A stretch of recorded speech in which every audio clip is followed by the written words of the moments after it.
दोस्तों, आखिर क्या है 1932 का खतियान जिस पर झारखंड में मचा है बवाल। आखिर 1932 लागू करने में क्यों सरकार डर रही है? सरकार आखिर क्यों अपने वादों से पीछे हट रही है? क्या कारण है, चलिए जानते हैं। दरअसल दोस्तों, झारखंड में स्थानीय नीति का विवाद काफ़ी पुराना है।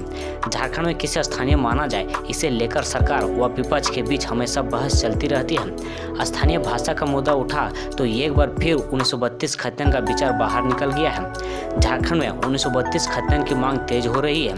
इसे लेकर समय समय पर प्रदर्शन भी होते रहा है। दोस्तों, अब आपका मन में सवाल उठता होगा कि आखिरकार क्या है 1932 का खतियान। इसे लेकर सियासत भी होता रहा है। झारखंड में भाषा विवाद से शुरू हुआ आंदोलन अब 1932 के खतियान को लागू करने तक पहुंच गया है। लेकिन लातेहार में अब भी मगही भोजपुरी को लेकर विवाद जारी है। दरअसल झारखंड राज्य की जब से स्थापना हुई है तभी से 1932 के खतियान का जिक्र होता रहा है। झारखंड गठन के बाद से ही इसकी मांग हो रही है। लेकिन झारखंड राज्य को पूरे 21 साल होने के बावजूद 1932 का खतियान सरकार लागू नहीं कर पाए हैं। 1932 का खतियान का मतलब यह होता है कि 1932 के वंशज ही झारखंड के असली निवासी माने जाएंगे। 1932 के सर्वे में जिसका नाम खतियान में चढ़ा हुआ है उसके नाम से ही खतियान आज है, उसी को लागू करने की मांग हो रही है।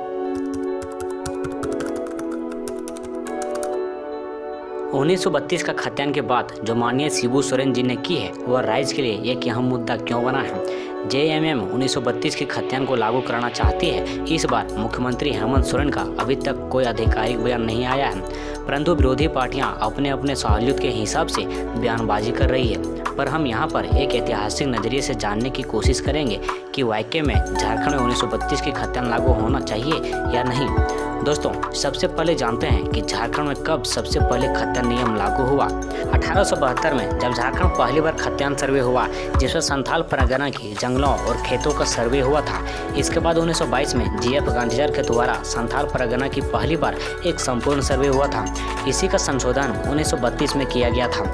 बाद में इसका संशोधन 1934 और उसके बाद आखिरी बार 1936 में किया गया था। तब तक झारखंड राज्य की मांग भी उठने लगी थी।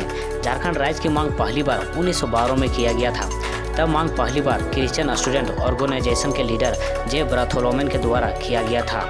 इस मांग की प्रमुख वजह रही थी कि क्षेत्र के आदिवासियों का हनन हो रहा था। इस मांग की प्रमुख वजह क्रिश्चियन आदिवासियों को नज़र में रखकर किया गया था, क्योंकि 1912 में इसमें बंगाल से बिहार का विभाजन हुआ था। इसी वजह से आदिवासियों को मांग को उस वक्त रखा गया था। झारखंड राज्य की मांग आगे बढ़ाते हुए 1973 में झारखंड मुक्ति मोर्चा पार्टी शिबू सोरेन द्वारा गठन हुआ। शिबू सोरेन की पार्टी का कहना था कि राज्य में 1932 का खतियान लागू होना चाहिए, क्योंकि आदिवासियों को शोषण बहुत ही अधिक हो रहा था। वह अपने परंपरा से दूर होते जा रहे हैं। इस सरकारी क्षेत्र में भी उन्हें जगह नहीं मिलती थी और राज्य में उनकी हक मारी जा रही थी। इसी कारण शिबू सोरेन चाहते थे कि राज्य में आदिवासियों को हर क्षेत्र में आगे बढ़ने के लिए सरकार को महत्वपूर्ण फैसला लेना होगा, जिसमें से एक है 1932 का खतियान। और जब झारखंड राज्य का गठन 15 नवंबर 2000 में हुआ, तब शिबू सोरेन की पार्टी जेएमएम सत्ता पर नहीं थी। उस वक्त बीजेपी की पार्टी थी। 1932 खतियान को समझने के लिए आपको थोड़ा इतिहास समझना होगा। दरअसल दोस्तों, बिरसा मुंडा के आंदोलन के बाद 1909 में छोटा नागपुर काश्तकारी अधिनियम यानी सीएनटी एक्ट बना। इसी एक्ट में मुंडारी खुंटक दर का प्रावधान किया गया।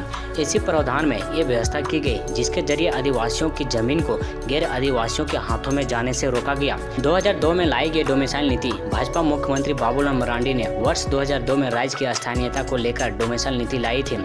उस दौरान खूब प्रदर्शन हुआ। जगह जगह पर गैर कानूनी तरीके से किसी के मकान, संस्थान तथा खेत पर आग लगा दिए गए थे। इस दौरान लोगों की मौत भी हुई थी।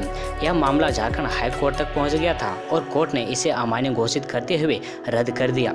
यह मामला इतना बढ़ गया कि बाबूलाल मरांडी को अपने पद से इस्तीफा देना पड़ा और उनके जगह पर मुख्यमंत्री अर्जुन मुंडा को बनाया गया। उन्होंने स्थानीय नीति तय करने के लिए 3 सदस्य कमेटी बनाई, लेकिन इसके बाद उस पर कोई कार्रवाई नहीं हुई।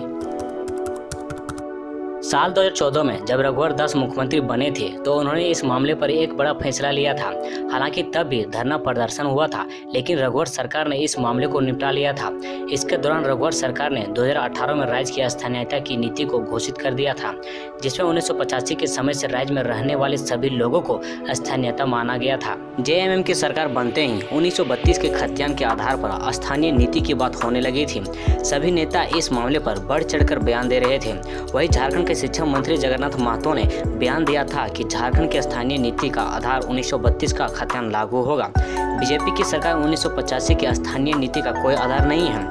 झारखंड मुक्ति मोर्चा सिल्ली के पूर्व विधायक अमित महतो ने नौजवानों के साथ मिलकर इसे लेकर आंदोलन तेज कर दिया है। अब देखना है आगे क्या होता है। हालांकि इसे लेकर राजनीति लगातार हो रही है। दोस्तों, आपको क्या लगता है झारखंड में 1932 खाद्यान्न लागू होगा या नहीं? कमेंट में जरूर बताइएगा।